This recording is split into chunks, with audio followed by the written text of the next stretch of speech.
صلی اللہ علیہ وسلم کے وصال ظاہری کے ایام قریب آئے تو حضور نے سرخ پٹی باندھی، تیز بخار ہے نبی کریم کو، 2 صحابہ سہارا دے کے مسجد میں لائے، نبی پاک علیہ السلام کو بظاہر سہارا دے کے لایا گیا۔ کریم رسول نے لوگوں کو جمع کیا، حضور آج کیا ہونے والا ہے، آج کیا کہا جائے گا، آج کس لیے میٹنگ بلائی ہے؟ نبی کریم کے کل صحابہ جب مسجد میں جمع ہوئے تو کھچا کھچ مسجد بھری ہے۔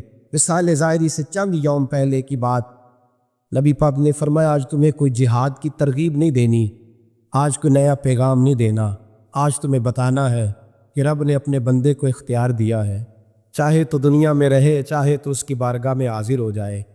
اس عبد نے بارگاہ ربوبیت کی طرف لوٹنے کا ارادہ کر لیا ہے۔ حضرت صدیق اکبر رونے لگے تو صحابہ نے کہا تمہیں کیا ہوا؟ کہنے لگے سمجھ نہیں رہے، کسی کی بات نہیں کر رہے، نبی پاک تو اپنی بات فرما رہے ہیں، اس نے جانے کا ارادہ کر لیا۔ سنیے میرے بھائی، محبوب پاک نے فرمایا بھائی کسی شخص کو میری طرف سے کوئی تکلیف پہنچی ہو تو بدلہ لے سکتا ہے، بدلہ لے سکتا ہے، کسی کو تکلیف پہنچی۔ صحابہ پھوٹ کے رونے لگے، محبوبہ کرم ہی کرم ہوا ہے، رحمت ہی رحمت آئی، آپ کے بارے میں گمان کرنے والا بھی دائرہ ایمان سے نکل جائے۔ حضور آپ کیا فرما رہے ہیں؟ فرمایا نہیں بھائی اٹھو۔ پیچھے سے جناب عکاشہ بن محصن اٹھے، ہاتھ کانپتے ہیں آگے بڑھے، کہنے لگے یا رسول اللہ، ایک جنگ کے موقع پر آپ نے درہ مارا تھا، ننگی پیٹھ پر صفیں سیدھی کراتے، بات دل میں رہ گئی ہے، میں نے بدلہ لینا ہے۔ نبی کریم نے فرمایا بلال دوڑ کے جاؤ، فاطمہ کے گھر درہ پڑا ہے، درہ لاؤ۔ سیدنا بلال حبشی کہتے ہیں میں گیا، دستک دی، سیدہ طیبہ طاہرہ حضرت فاطمہ فرمانے لگی بلال کیسے آئے ہو؟ اماں جی وہ درہ چاہیے تھا۔ سیدہ کو تشویش ہوئی، کہنے لگے بلال نہ تو جنگ پہ جانا ہے، نہ جہاد ہے، نہ کوئی ایسا موقع ہے، حضور کی تو طبیعت مبارک بظاہر بڑی علیل ہے، درہ کیا کرے؟ حضرت بلال عرض کرنے لگے اماں جی ایک صحابی بدلہ لینے لگے ہیں، صاحب طبقات نے جملے لکھے ہیں، کہتے ہیں بی بی صاحبہ نے درہ بھی دیا اور امام حسن حسین کو بھی باہر نکالا۔ فرمانے لگی عکاشہ سے کہنا 100 درے مارے، ان 2 شہزادوں کے جسم پر نبی پاک کے قریب نہ جائے، میں نے 2 بچے پیدا ہی اپنے محبوب پر قربان کرنے کے لیے کیے، ان کو لے جا۔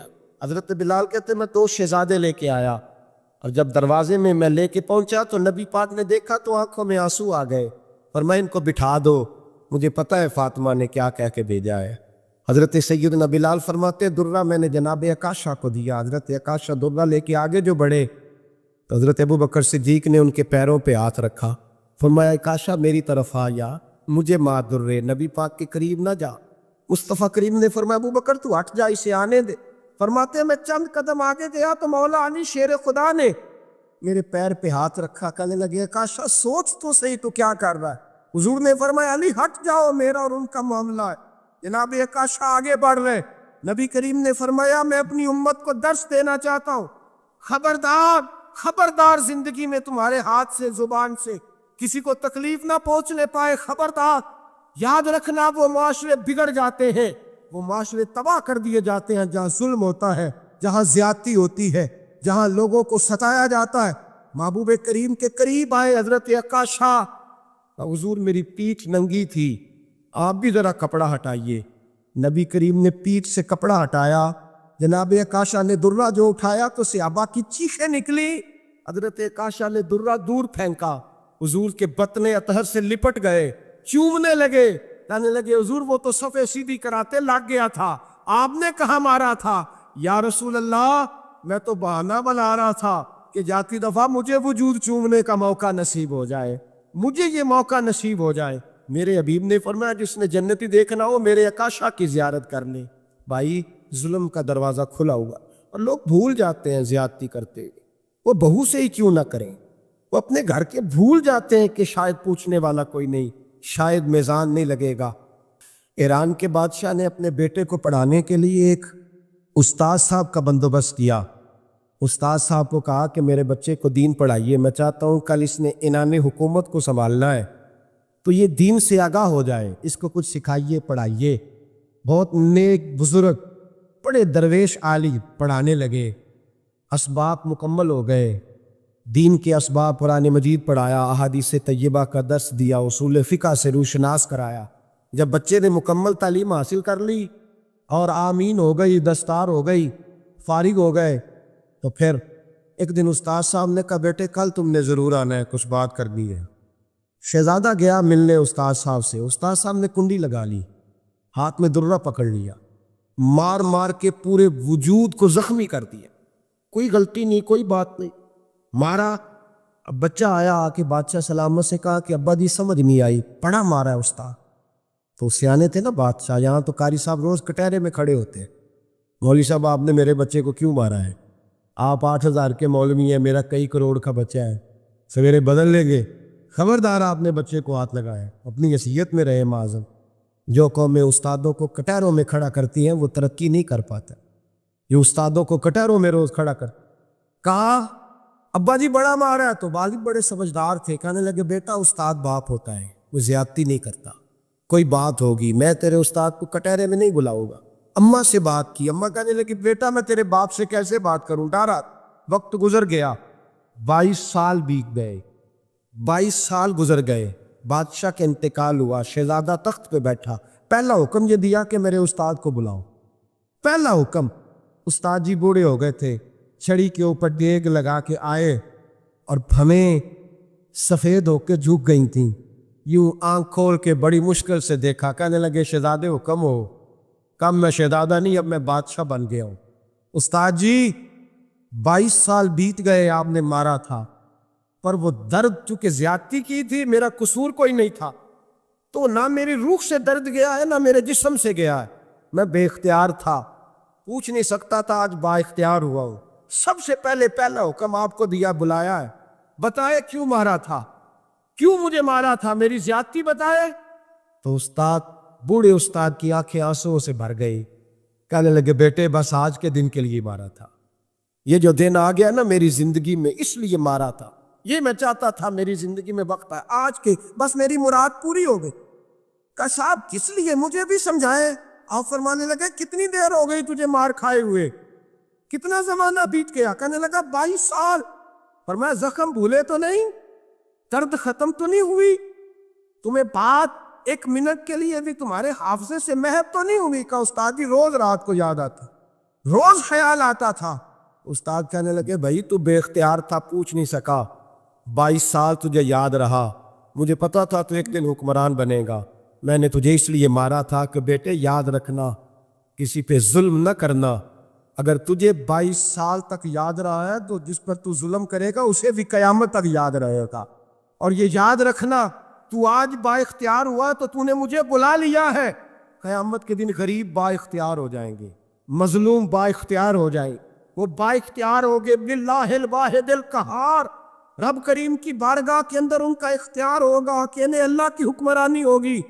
پھر وہ بلائیں گے بڑے بڑے کج کلا، دنیا میں جن کی پگڑیاں اونچی تھی وہ سر جھکائے کھڑے ہوں گے، دنیا میں جو ڈکٹیٹر بنتے تھے ان کی پشتیں لال ہوں گی، ان کو غدار لکھا جائے گا، قیامت تک نہیں بولے گا۔ ظلم کرنا تو سوچ سمجھ کے کرنا، اتنا کرنا جتنا تم سہ سکتے، اتنی زیادتی کرنا جتنی قیامت میں تم برداشت کر سکتے ہو۔ میرے نبی کریم صلی اللہ علیہ وسلم نے فرمایا ظلم سے بچو، یہ قیامت کے اندھیروں میں سے ایک اندھیرا ہوگا۔ زندگی میں زیادتی نہ کرے، اگر تھوڑی دیر کے لیے کوئی چیز برداشت کر جائیں گے تو وہ فائدہ دے جائے گی، کچھ دیر کے لیے اگر سہ جائیں گے تو نفع مل جائے گا، سہنے کی کوشش کریں لیکن زیادتی نہ کریں، نظر کو، سوچ کو، ذہن کو پاک رکھیں۔ اور میرے بھائی زندگی پوری ظلم سے بچیں، زیادتی سے بچیں۔ امیر المومنین حضرت جناب سیدنا عمر فاروق رضی اللہ تعالیٰ عنہ رات گھر میں تھے تو رونے لگے، بڑی دیر تک روتے رہے۔ والدہ اٹھی تو صاحبزادے سے کہنے لگی پتہ کرو تمہارے باپ کو کیا مسئلہ ہے۔ شہزادے آئے، کہنے لگے امیر المومنین والد گرامی کیا ہوا؟ تو حضرت عمر فاروق کہنے لگے بیٹا اپنی اماں کو بلاؤ۔ والدہ آ گئی، کیا بات ہے؟ کچھ طبیعت خراب ہے تو حکیم کا بندوبست کیا جائے۔ تو حضرت عمر کہنے لگے کچھ بھی نہیں، آج مسجد سے نکلا ہوں تو نبی پاک کے صحابہ میری تعریفیں کر رہے تھے۔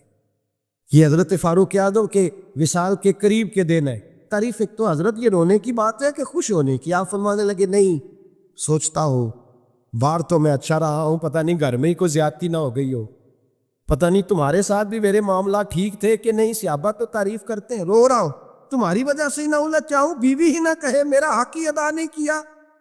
یہ لفظ کہتے کہتے پہاڑ ہے یہ شخص،